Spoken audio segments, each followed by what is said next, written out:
we're discussing the impact of the scandal around the health minister on government, right, on brand SA government. Mr. Moeng, we've got you back on the line. I was asking what you think is the impact of this scandal on the South African government.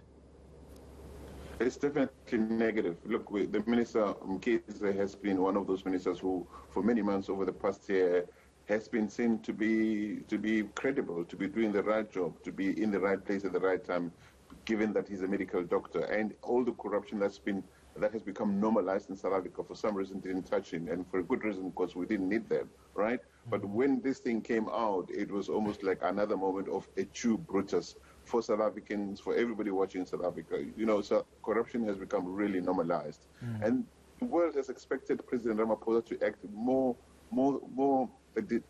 definitively on corruption, more in terms to be more proactive rather than reactive to stuff like this. Yeah. And I think he's taken a lot of time. He's allowed the minister to offer him to go on leave instead of the president saying, you know what, this is the last straw, I cannot accept it, you need to leave. Well, and what do you make of that response from the president and this action by the president? He has now acted against the health minister, placing him on special leave. And I wonder what that actually communicates. Does it communicate that this is a president who acted proactively? Does it communicate that it is, in fact, the health minister who had asked the president to take action against him? In other words, does the president's action now help in bringing about confidence in his government?